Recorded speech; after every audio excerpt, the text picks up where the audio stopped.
ಸ್ನೇಹಿತರೆ, ಇವಾಗ ನಿಮಗೆ ಗೊತ್ತಿರ್ಬೋದು, ಇಡೀ ರಾಜ್ಯದಲ್ಲೇ ಅಂದ್ರೆ ಇಡೀ ಯಾವುದೇ ಸೋಷಿಯಲ್ ಮೀಡಿಯಾ ಆಗ್ಬೋದು, ಎಲ್ಲೇ ಆಗ್ಬೋದು, ಎಸ್ಪೆಷಲಿ ಸೋಷಿಯಲ್ ಮೀಡಿಯಾದಲ್ಲಿ ಒಂದು ಸಂಚಲನ ಮೂಡಿಸಿದಂತಹ ಸುದ್ದಿ ಅಂದ್ರೆ ಸೌಜನ್ಯ ಪ್ರಕರಣ. ಸೊ ಅದು ಗೊತ್ತಿರ್ಬೋದು.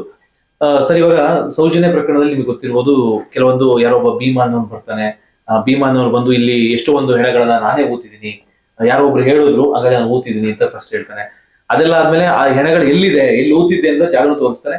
ಅದಕ್ಕೆ ಕೆಲವು ಸಲ ವಾದ ಆಯ್ತು, ಎಲ್ಲ ವಿಷಯ ಅಂದ್ರೆ ವಾದ ಆಯ್ತು, ತಗ್ಸೋದು ಬೇಡ ಅಂತದ್ದು. ಮತ್ತೆ SIT ಫಾರ್ಮ್ ಆಯ್ತು, SIT ಫಾರ್ಮ್ ಆಗಿ ತಗ್ಸೋಕ್ ಬಂದ್ರು. ಇನ್ನು ಆಲ್ರೆಡಿ ಪ್ರೊಸೀಜರ್ ಸ್ಟಾರ್ಟ್ ಆಗಿದೆ. ಕೆಲವೊಂದು ಕಡೆ ಆಲ್ರೆಡಿ ಮೂಳೆಗಳು ಸಿಕ್ಕಿದೆ ಅನ್ನೋ ಒಂದು ಮಾಹಿತಿ ಸಿಗ್ತಾ ಇದೆ. ಅಧಿಕೃತವಾಗಿ ಸಿಕ್ಕಿಲ್ಲ, ಬಟ್ ಸಿಕ್ಕಿದೆ ಒಂದು 2-3 ಗುಂಡಿನಲ್ಲಿ ಅಂತ ಗೊತ್ತಿದೆ. ಸೊ ಇವಾಗ ನೆಕ್ಸ್ಟ್ ಪ್ರೋಸೆಸ್ ಏನಿರುತ್ತೆ, ಈಗ ಮೂಳೆಗಳು ಸಿಕ್ಕ ತಕ್ಷಣನೇ ಯಾರ ವ್ಯಕ್ತಿದು ಅಥವಾ ಗಂಡ ಹೆಣ್ಣ ಇದನ್ನೆಲ್ಲ ಯಾವ ರೀತಿ ಇನ್ವೆಸ್ಟಿಗೇಷನ್ ಮಾಡ್ತಾರೆ, SIT ಟೀಮ್ ಯಾವ ತರ ಮುಂದುವರಿಬಹುದು? ಸರ್, ಈಗ ನೀವು ಕೇಳಿದ್ರೆ ಸೌಜನ್ಯ ಪ್ರಕರಣಕ್ಕೂ ಮತ್ತೆ ಈ ಒಂದು ಪ್ರಕರಣಕ್ಕೂ ಯಾವುದೇ ರೀತಿಯಾದ ಸಂಬಂಧ ಇಲ್ಲ. ಇದು ಪಾಯಿಂಟ್ ನಂಬರ್ 1. ಈಗ ಒಬ್ಬ ವಿಸಿಲ್ ಬ್ಲೋವರ್ ಬಂದ್ಬಿಟ್ಟು ನಾನು ಒಂದು ಪ್ರಮುಖವಾದ ಸಂಸ್ಥೆಯಲ್ಲಿ ಒಂದು 10ರಿಂದ 15 ವರ್ಷದಿಂದ ಕೆಲಸ ಮಾಡ್ತಿದ್ದೆ. ಅಲ್ಲಿ ಕೆಲಸ ಮಾಡ್ಬೇಕಾದ್ರೆ ಅಲ್ಲಿರುವಂತಹ ಒಬ್ಬ ಪ್ರಮುಖರು ನನಗೆ ಇಂತಿಷ್ಟು ಕೆಲಸಗಳನ್ನು ಮಾಡಕ್ಕೆ ಕೊಡ್ತಾ ಇದ್ರು, ಇವ್ರನ್ನ ಈ ಶವಗಳನ್ನ ನಾವು ಹೂಳಕ್ ಕೊಡ್ತಾ ಇದ್ರು ಅಂತ ಹೇಳ್ಬಿಟ್ಟು ಅವರು ಈಗ ಸ್ವಯಂ ಪ್ರೇರಿತರಾಗಿ ಬಂದ್ಬಿಟ್ಟು ವಕೀಲರ ಮೂಲಕ ಕಂಪ್ಲೇಂಟ್ ಕೊಟ್ಟಿದ್ದಾರೆ. ಒಂದು PCR ಅನ್ನು ದಾಖಲಿಸಿ ಆಮೇಲೆ 164 ಸ್ಟೇಟ್ಮೆಂಟ್ ನ ಕೊಟ್ಟಿ, ಅದಾದ್ಮೇಲೆ ಆ ಒಂದು ಬೇಸಿಸ್ ಮೇಲೆ ನಮ್ಮ ಕರ್ನಾಟಕ ಸ್ಟೇಟ್ ಗವರ್ನಮೆಂಟ್ ಏನ್ ಮಾಡಿದೆ, ಸ್ಪೆಷಲ್ ಇನ್ವೆಸ್ಟಿಗೇಷನ್ ಟೀಮ್ ಅನ್ನ SIT ನ ಫಾರ್ಮ್ ಮಾಡಿದೆ. ಈಗ SIT ಅವರು ಇನ್ವೆಸ್ಟಿಗೇಷನ್ ನ ಸ್ಟಾರ್ಟ್ ಮಾಡಿದ್ದಾರೆ. ಸೊ ಈಗ ಇನ್ವೆಸ್ಟಿಗೇಷನ್ ಪ್ರೋಸೆಸ್ ಹೇಗಿರುತ್ತಪ್ಪ ಅಂತ ಹೇಳಿದ್ರೆ, ಫಸ್ಟ್ ಇವರು ಯಾರ್ಯಾರ ಮೇಲೆ ಅನುಮಾನ ಪಡ್ತಾ ಇದ್ದಾರೆ ಅವ್ರಿಗೆಲ್ಲವನ್ನು ನೋಟಿಸ್ ಕೊಟ್ಟು ಕರೆಸ್ಕೋಬೇಕಾಗುತ್ತೆ. ಅದು ಇನ್ನೂವರೆಗೂ ನಡೆದಿಲ್ಲ. ಇದು ಪಾಯಿಂಟ್ ನಂಬರ್ 1. ಡೈರೆಕ್ಟ್ ಆಗಿ ಇವರು ಅಲ್ಲಿ ಹೋಗಿ ಹೆಣಗಳನ್ನ ತೆಗಿತಾ ಇದ್ದಾರೆ. ಅದು ತೆಗೀಲಿ, there is no bar for it. ಅಲ್ಲಿ ಹೋಗಿ ತೆಗಿತಾ ಇದ್ದಾರೆ. ಅಲ್ಲಿ SOP ತಂಡ ಇರುತ್ತೆ, ಫಿಂಗರ್ ಪ್ರಿಂಟ್ ಎಕ್ಸ್ಪರ್ಟ್ಸ್ ಇರ್ತಾರೆ. ಅವರೆಲ್ಲಾನು ಹೋಗಿ ಅಲ್ಲಿ ಎಲ್ಲೆಲ್ಲಿದೆ ಅದೊಂದು ಪಾಯಿಂಟ್ ಮಾಡ್ಕೊಂಡು ಹೆಣನ ತೆಗಿತಾರೆ. ಹೆಣನ ತೆಗೆದಾದ್ಮೇಲೆ ಅವನ ಮೂಳೆಗಳು ಏನ್ ಸಿಗುತ್ತೆ ಅದನ್ನ ಪೋಸ್ಟ್ ಮಾರ್ಟಮ್ ಕಳಿಸ್ತಾರೆ. ಪೋಸ್ಟ್ ಮಾರ್ಟಮ್ ಕಳಿಸಾದ್ಮೇಲೆ ಈ ಒಂದು ಹೆಣ ಹೆಂಗೆ ಬಿತ್ತು, ಇವ್ರು ಹೆಂಗೆ ಸತ್ರು ಅಂತ ಎಲ್ಲ ಆಟೋಪ್ಸಿ ಮೂಲಕ ಗೊತ್ತಾಗುತ್ತೆ. ಆಟೋಪ್ಸಿ ಮೂಲಕ ಗೊತ್ತಾಗುತ್ತೆ. ಬೋನ್ ಏನಾದ್ರು ಬ್ರೇಕ್ ಆಗಿದ್ಯಾ ಅಥವಾ ಎಲ್ಲಾದ್ರೂ ಗಾಯಗಳಿದ್ಯಾ, ಬೋನ್ಗೆ ಮೂಳೆ ಒಡೆದಿ ಸತ್ತಿದಾರಾ, ಇವೆಲ್ಲಾನು ಆಟೋಪ್ಸಿ ಮೂಲಕ ಪೋಸ್ಟ್ ಮಾರ್ಟಮ್ ರಿಪೋರ್ಟ್ ಅಲ್ಲಿ ನಮಗೆ ಗೊತ್ತಾಗ್ತಕ್ಕಂತ ಒಂದು ವಿಚಾರ. ಸರ್, ಅದೇ ವಿಷಯಕ್ಕೆ ನಾನು ಬರ್ತೀನಿ. ಇವಾಗ ಓಕೆ, ಮೂಳೆ ಫ್ರಾಕ್ಚರ್ ಆಗಿದ್ರೆ ಗೊತ್ತಾಗುತ್ತೆ, ಅಥವಾ ಇನ್ನೇನೋ ಮೂಳೆನೇ ಫ್ರಾಕ್ಚರ್ ಆಗಿರಲ್ಲ, ಏನೋ ಕತ್ತಿಸಿ ಸಾಯಿಸುವಂಥದ್ದು ಅಥವಾ ಇನ್ನೊಂದು ರೈಪ್ ಆಗಿ ಸಾಯಿಸಿರುವಂತದ್ದು, ಈ ತರ ಬೇರೆ ಏನಾದ್ರು ಮರ್ಡರ್ ಆಗಿದ್ರೆ ಅದು ಎಲ್ಲ ಕತ್ತಿಸ್ಕಿ ಸಾಯಿಸಿದ್ರೇನು ಇಲ್ಲಿ ಮೂಳೆ ಇರುತ್ತೆ. ಕಂಪ್ರೆಸ್ ಆಗಿರ್ತಕ್ಕಂಥ ಮೂಳೆನ ಎಕ್ಸಾಮಿನೇಷನ್ ಮಾಡ್ತಾರೆ. ಅದು ಕತ್ತಿಸ್ಕಿ ಸಾಯಿಸಿರುವಂತದ್ದು ಅಥವಾ ಹೆಂಗ್ ಸಾಯಿಸಿರುವಂತದ್ದು ಗೊತ್ತಾಗುತ್ತೆ. ಈಗ ಪೋಸ್ಟ್ ಮಾರ್ಟಮ್ ರಿಪೋರ್ಟ್ ಅಲ್ಲಿ ನಮಗೆಲ್ಲ ವಿಷಯನೂ ಆಚೆ ಬರುತ್ತೆ. ಇದು ಪಾಯಿಂಟ್ ನಂಬರ್ 1. ಇನ್ನೊಂದು ಏನಪ್ಪಾ ಅಂತ ಹೇಳಿದ್ರೆ, ಇನ್ವೆಸ್ಟಿಗೇಷನ್ ಇವರು ಹೆಂಗ್ ಮಾಡ್ಬೇಕು ಅಂತ ಹೇಳಿದ್ರೆ, ಯಾರು ಆ ಕಂಪ್ಲೇಂಟ್ ಅಲ್ಲಿ ಯಾರು ಪ್ರಮುಖವಾದ ವ್ಯಕ್ತಿಗಳಿರ್ತಾರೆ ಅವ್ರನ್ನ ಫಸ್ಟ್ ಕಸ್ಟಡಿಗೆ ತಗೊಬೇಕು. ಅದು ಇನ್ನೂ ತನಕ ನಡೆದಿಲ್ಲ, ಅದು ಯಾಕಂತ ಗೊತ್ತಿಲ್ಲ. ಆಮೇಲೆ ಇವನು ಯಾರ್ಯಾರು ವ್ಯಕ್ತಿಗಳನ್ನ ಹೇಳ್ತಾನೆ, ನಾನು ಈ ವ್ಯಕ್ತಿಗಳು ಹೇಳಿನೇ ನಾನು ಇಲ್ಲಿ ಹೆಣಗಳನ್ನ ಊತಿದ್ದೀನಿ ಅಂತ, ಅಲ್ಲಿ ಕರ್ಕೊಂಡೋಗಿ ಒಂದು ಐಡೆಂಟಿಫಿಕೇಶನ್ ಪೀರಿಯಡ್ ಅಂತ ಮಾಡ್ಬೇಕಾಗುತ್ತೆ. ಅದು ನಮ್ಮ ಪ್ರಿಸನ್ಸ್ ಆಕ್ಟ್ ಅಲ್ಲಿ ಕೂಡ ಇದೆ, CRPC ಅಡಿಯಲ್ಲಿ ಇದೆ.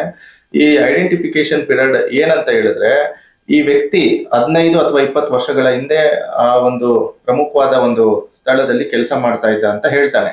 ಸೊ ಆ ಒಂದು ವ್ಯಕ್ತಿಗಳನ್ನ ಕಂಡು ಹಿಡಿತಾನ ಇಲ್ವಾ ಅಂತ ಹೇಳ್ಬಿಟ್ಟು ಒಂದು ತಹಸೀಲ್ದಾರ್ ಕರ್ಕೊಂಡು ಹೋಗಿ ಅಲ್ಲಿ ಆ ವ್ಯಕ್ತಿಯನ್ನ ನಿಲ್ಸಿ, ಆ ವ್ಯಕ್ತಿಗಳ ಜೊತೆ ಇನ್ನಿತರ ವ್ಯಕ್ತಿಗಳನ್ನ ನಿಲ್ಸಿ ಐಡೆಂಟಿಫೈ ಮಾಡು, ಯಾರು ಅವರು, ನಿಮ್ಮ ಹಿಂದೆ ಯಾರು ನಿಮ್ಗೆ ಕೆಲಸ ಕೊಟ್ಟಿದ್ ಯಾರು ಅಂತ ಹೇಳ್ಬಿಟ್ಟು ಹೇಳ್ತಾರೆ. ಅವ್ರು ಕರೆಕ್ಟ್ ಆಗಿ ಐಡೆಂಟಿಫೈ ಮಾಡಿದ್ರೆ ತಹಸೀಲ್ದಾರ್ ಅದಕ್ಕೊಂದು ವಿಟ್ನೆಸ್ ಆಗ್ತಾರೆ. ಇದನ್ನ ಐಡೆಂಟಿಫಿಕೇಶನ್ ಪೀರಿಯಡ್ ಅಂತ ಕರೀತಾರೆ. ಸೊ ಇವನ್ನೆಲ್ಲ ಮಾಡ್ಬೇಕಾಗುತ್ತೆ. ಇದೆಲ್ಲ ಒಂದು ಪ್ರಮುಖವಾದ ಸಾಕ್ಷಿಗಳಾಗುತ್ತೆ. ಮತ್ತೆ ಅಕ್ಕಪಕ್ಕದಲ್ಲಿ ಏನಾದ್ರು ನಾನು ನಿಮಗೆ ವಿಟ್ನೆಸ್ ಹೇಳಲಿಕ್ಕೆ ಬರ್ತೀನಿ, ನನಗೂ ಈ ತರ ಒಂದು ಅನ್ಯಾಯ ಆಗಿದೆ ಅಂತ ಹೇಳಿದ್ರೆ ಅವ್ರನ್ನು ಕರ್ಕೊಂಡು ಒನ್ ಆಫ್ ದಿ ವಿಟ್ನೆಸ್ ಮಾಡ್ಕೊಬೇಕಾಗುತ್ತೆ. ಚಾರ್ಜ್ ಶೀಟ್ ಅಲ್ಲಿ ಅವರು ಒನ್ ಆಫ್ ದಿ ವಿಟ್ನೆಸ್ ಆಗ್ತಾರೆ. ಅದನ್ನ ಎಕ್ಸ್ಟ್ರಾ ಜುಡಿಷಿಯಲ್ ಕನ್ಫೆಷನ್ ಅಂತ ಕರೀತೀವಿ. ಸೊ ಇವೆಲ್ಲ ಮಾಡಿದ್ರೆ ಏನಾಗುತ್ತೆ, ಕೇಸ್ನ ಒಂದು ತಾರ್ಕಿಕ ಅಂತ್ಯಕ್ಕೆ ಕರ್ಕೊಂಡು ಹೋಗ್ಬೋದು. ಕನ್ವಿಕ್ಷನ್ ಯಾರ್ಯಾರು ತಪ್ಪಿತಸ್ಥರಿರ್ತಾರೆ ಅವ್ರಿಗೆ ಕನ್ವಿಕ್ಷನ್ ಮಾಡಿಸೋದ್ರಲ್ಲಿ ಪೊಲೀಸರು ಇದಾಗಿರ್ತಾರೆ. ಸರ್, ಇದೆಲ್ಲ ಮಾಡಿಲ್ಲ ಅಂತ ಹೇಳಿದ್ರೆ ಕೇಸ್ ತುಂಬಾ ವೀಕ್ ಆಗುತ್ತೆ. ಸುಮ್ನೆ ಹೋಗಿ ಎಲ್ಲಿ ಹೆಣ ಇದೆ ಅಲ್ಲಿಂದ ತೆಗೆದ್ಬಿಟ್ಟು ಅದನ್ನ ಏನ್ ಮಾಡ್ತಾ ಇದ್ದಾರೆ ನಮಗೆ ಇದುವರೆಗೂ ಅದ್ರ ಬಗ್ಗೆ ಮಾಹಿತಿ ಇಲ್ಲ. ಸೊ ಇವೆಲ್ಲ ಮಾಹಿತಿಯಿಂದ ತಗೊಬೇಕು. ಯಾರ ಹೆಸರು ಹೇಳಿದಾನೆ ಅವ್ರನ್ನ ಇನ್ವೆಸ್ಟಿಗೇಷನ್ ಕರಿಬೇಕು, ಅವ್ರ ಸ್ಟೇಟ್ಮೆಂಟ್ ತಗೊಬೇಕು, ಅಕ್ಕಪಕ್ಕದಲ್ಲಿರುವಂತಹ ಸ್ಟೇಟ್ಮೆಂಟ್ ನ ತಗೊಬೇಕು.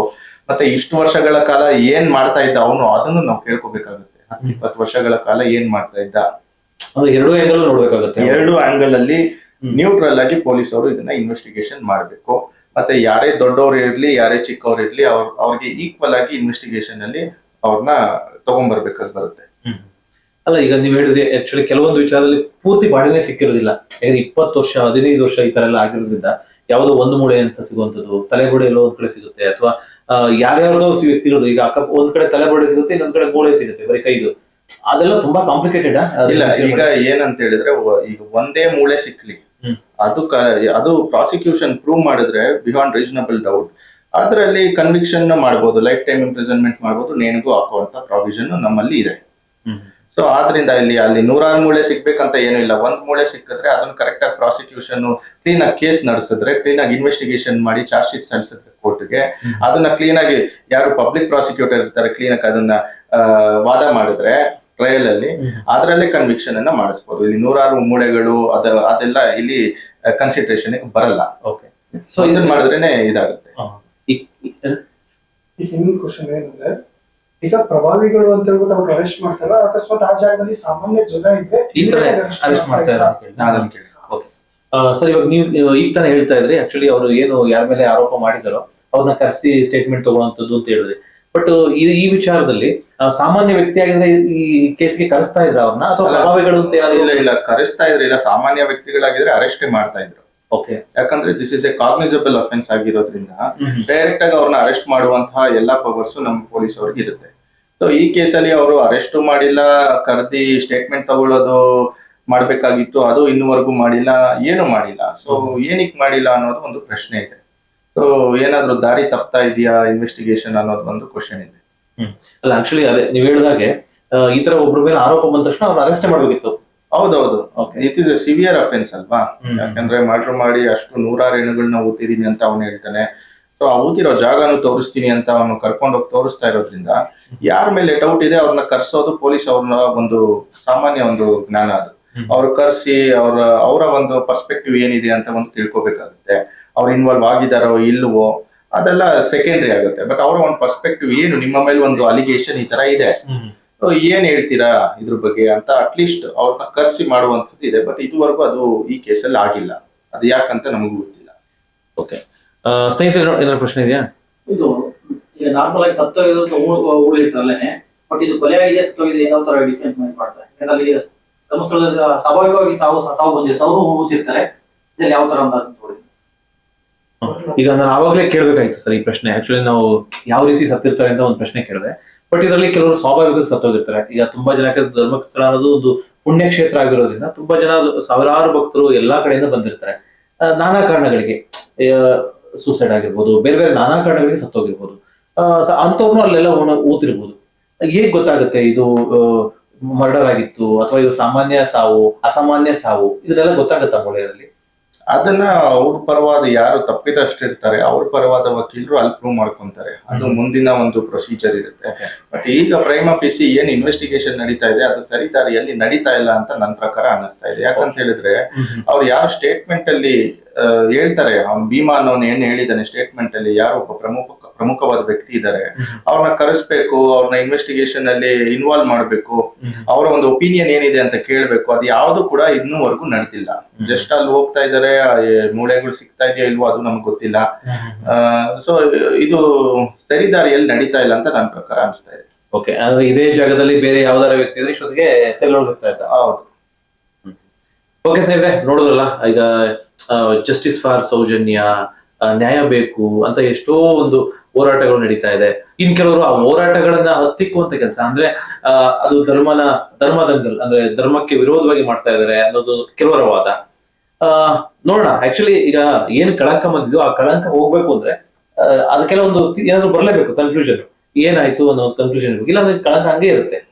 ಸೊ ಅದನ್ನಾದ್ರೂ ಅವರು ಸರಿಯಾದ ರೀತಿಯಲ್ಲಿ ಇನ್ವೆಸ್ಟಿಗೇಷನ್ ಮಾಡ್ಬೇಕು. ಹೌದು. ಓಕೆ ಸರ್, ಫೈನಲ್ ಆಗಿ ಈ ಪ್ರಕರಣದ ಬಗ್ಗೆ ನಿಮ್ಮ ಅಭಿಪ್ರಾಯ ಏನು ಸರ್? ಈ ಪ್ರಕರಣದಲ್ಲಿ ತುಂಬಾ ಪ್ರತಿ ಒಂದು ಹೆಜ್ಜೆಯಲ್ಲೂ ಅವರು ಕ್ಲೀನ್ ಆಗಿ ಇನ್ವೆಸ್ಟಿಗೇಷನ್ ಮಾಡ್ಬೇಕು ಅಂತ ನಾನು ಹೇಳ್ತೀನಿ. ಇಲ್ಲ ಅಂತ ಹೇಳಿದ್ರೆ ಕೇಸ್ ನಿಲ್ಲಲ್ಲ. ಯಾಕಂದ್ರೆ ಡಿಲೇ ಆಗಿದೆ, ತುಂಬಾ ವರ್ಷಗಳಾಗಿದೆ, ಮತ್ತೆ ಕಂಪ್ಲೇಂಟ್ ಯಾರು ರೇಸ್ ಮಾಡಿಲ್ಲ ಇದ್ರಲ್ಲಿ. ಸೊ ಇಷ್ಟು ವರ್ಷ ಯಾಕೆ ಕಂಪ್ಲೇಂಟ್ ರೈಸ್ ಮಾಡಿಲ್ಲ ಅನ್ನೋದು ಒಂದು ಪ್ರಮುಖವಾದ ಕ್ವಶನ್ಸ್ ಇರುತ್ತೆ. ಸೊ ಯಾರೇ ಒಬ್ಬ ವ್ಯಕ್ತಿ ಕಾಣೆ ಆಗ್ಲಿ ಅಥವಾ ಮರ್ಡರ್ ಆಗ್ಲಿ ಅವ್ರು ಹೋಗಿ ಕಂಪ್ಲೇಂಟ್ ಕೊಟ್ಟೇ ಕೊಡ್ತಾರೆ. ಬಟ್ ಈ ಹೌದು. ಪ್ರಕರಣದಲ್ಲಿ ಯಾಕೆ ಕಂಪ್ಲೇಂಟ್ ಕೊಟ್ಟಿಲ್ಲ ಅನ್ನೋದು ಒಂದು ಅವ್ರ ಕಡೆ ಯಾರು ಡಿಫೆನ್ಸ್ ಕೌನ್ಸಿಲ್ ಇರ್ತಾರೆ ಮುಂದಿನ ದಿನಗಳಲ್ಲಿ ಅವ್ರೊಂದು ಇದೊಂದು ಪ್ರಮುಖವಾದ ಅಸ್ತ್ರವಾಗಿ ಯೂಸ್ ಮಾಡ್ಕೊಂತಾರೆ. Okay. ಸೊ ಅದಕ್ಕೆ ಯಾವುದೇ ರೀತಿಯಾಗಿ ನಮ್ಮ ಪ್ರಾಸಿಕ್ಯೂಷನ್ ದಾರಿ ಮಾಡಿ ಕೊಡಬಾರ್ದು. ಪ್ರತಿ ಹೆಜ್ಜೆಯಲ್ಲೂ ಕ್ಲೀನ್ ಆಗಿ ಇನ್ವೆಸ್ಟಿಗೇಷನ್ ಮಾಡಿ ಇದನ್ನ ಮಾಡಿದ್ರೆ ಕನ್ವಿಕ್ಷನ್ ಆಗುವಂತ ಚಾನ್ಸಸ್ ಇದೆ. ಹಾಗೂ ಈಗ ಏನು SIT ಟೀಮ್ ಇದೆ ಇವರು ಕ್ಲೀನ್ ಆಗಿ ಇನ್ವೆಸ್ಟಿಗೇಷನ್ ಮಾಡಿ ಮತ್ತೆ ಇವರು ಇನ್ವೆಸ್ಟಿಗೇಷನ್ ಮಾಡಿ ಮುಗಿಸ್ತಾರೆ. ಇದು ಒಂದು ಭಾಗ ಆದ್ರೆ ಇನ್ನೊಂದು ಭಾಗ ಕೋರ್ಟ್ ಅಲ್ಲಿ ಯಾರು ಪ್ರಖ್ಯಾತ ವಕೀಲರು ಇರ್ತಾರೆ ಅವರೇ ಪ್ರಾಸಿಕ್ಯೂಷನ್ ಏಜೆನ್ಸಿಯಾಗಿ ಇದಕ್ಕೆ ಚಾಯ್ಸ್ ಮಾಡಬೇಕು ಅಂತ ನಾನು ಹೇಳ್ತೀನಿ ಗೌರ್ಮೆಂಟ್ ಕಡೆಯಿಂದ. ಯಾಕಂದ್ರೆ ಆ ಕೇಸ್ ಏನ್ ಚಾರ್ಜ್ ಶೀಟ್ ಹಾಕಿರ್ತಾರೆ ಆ ಚಾರ್ಜ್ ಶೀಟ್ ಅನ್ನ ಕ್ಲೀನ್ ಆಗಿ ಅಧ್ಯಯನ ಮಾಡಿ ಅದನ್ನ ಕ್ಲೀನ್ ಆಗಿ ಚೀಫ್ ಎಕ್ಸಾಮಿನೇಷನ್ ಮಾಡಿ ಒಂದು ತಾರ್ಕಿಕ ಅಂತ್ಯಕ್ಕೆ ತಗೊಂಡು ಹೋಗೋದು ಒಬ್ಬ ಪಬ್ಲಿಕ್ ಪ್ರಾಸಿಕ್ಯೂಟರ್ ನ ಕೆಲಸ ಆಗಿರುತ್ತೆ. ಅದನ್ನ ಕೇಸ್ ನ ಅಕ್ವಿಟ್ ಆಗೋದು ಅಥವಾ ಕನ್ವಿಕ್ಷನ್ ಆಗೋದು it is totally depending on the prosecution agency and prosecutor. Okay. So ಆದ್ರಿಂದ ಒಬ್ಬ ಒಳ್ಳೆ ಪ್ರಮುಖವಾದ ವಕೀಲರನ್ನ ಪ್ರಾಸಿಕ್ಯೂಷನ್ ಏಜೆನ್ಸಿ ಅವರು ಚೂಸ್ ಮಾಡಿ ಟ್ರಯಲ್ ನ ನಡೆಸಬೇಕಂತ ನನ್ನ ಒಂದು ಒಪಿನಿಯನ್.